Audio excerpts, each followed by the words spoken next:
Bonjour, c'est Gilles sur boursicoté.com. Voici l'analyse technique Forex et matières premières pour cette journée du lundi 25 avril 2016.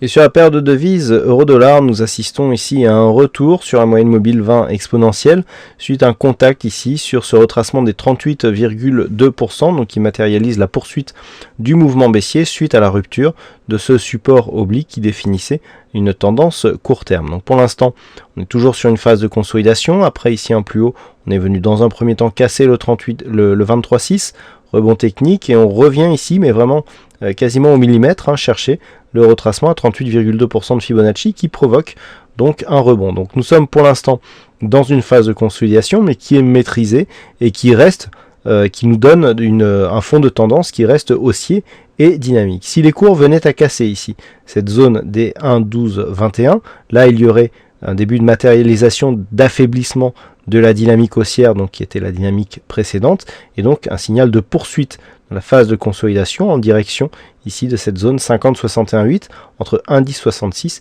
et 1,1145. Par contre, si les cours cassent ici à la hausse la moyenne mobile 20 exponentielle, on peut s'attendre à un retour rapide sur la zone ici des 1,1335.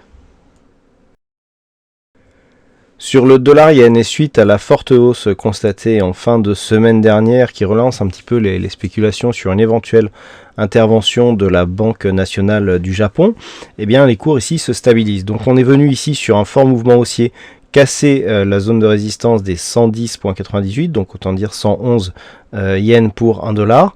On a culminé ici légèrement au-delà des presque sur les 112, avant aujourd'hui de revenir ici sur cette zone et de transformer cette zone de résistance des 111 comme zone de support.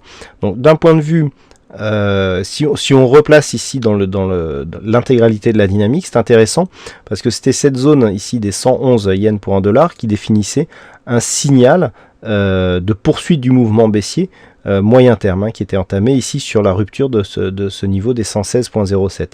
Donc là, le rebond ici, quelque part, invalide la poursuite et il va être très important de surveiller cette zone des 111 yens pour 1 dollar pour vraiment voir un petit peu comment va se passer la suite. Donc tant que l'on préserve ici, il est tout à fait probable que l'on revienne rapidement sur la zone des 112,50, voire même avant l'intervention de la Banque du Japon, les 114,20. Dans cette éventualité, eh bien, la perspective d'une nouvelle intervention de la Banque serait fortement anticipée. Après, en fonction justement de ce qui sera annoncé, eh bien, on pourra avoir des mouvements relativement violents cette semaine. Donc attention sur cette paire de devises, notamment toutes celles qui sont composées par la composante yen, donc la monnaie du Japon, avec les risques de volatilité relativement forts cette semaine.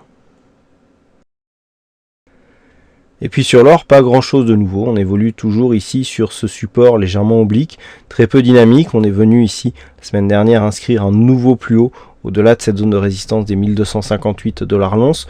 On revient toujours ici sur ce support oblique, marqué des petits points ici de stabilisation. Si on repasse ici au-delà des 1240, on sera plutôt reparti pour une poursuite de cette dynamique, même si elle est légère. Une rupture ici des 1258 se traduirait très certainement par un retour à terme sur le niveau ici 1280 voire 1284,5 $ l'once. Je rappelle que ce sont ces zones qui définissent la résistance à casser pour revenir sur les 1310 qui est l'objectif moyen terme de cette dynamique haussière. Donc aujourd'hui, demain on va surveiller donc effectivement ce support oblique et une éventuelle rupture ici des 1240 nous ouvrirait des perspectives un peu plus haussières et nous placerait dans une poursuite de la dynamique haussière qui est donc désormais la tendance de fond. Voilà ce que nous pouvons dire sur cette analyse technique Forex et matières premières. Passez une bonne soirée, bonne chance dans vos prochains trades et on se donne rendez-vous dès demain pour d'autres analyses techniques sur le site boursicoté.com.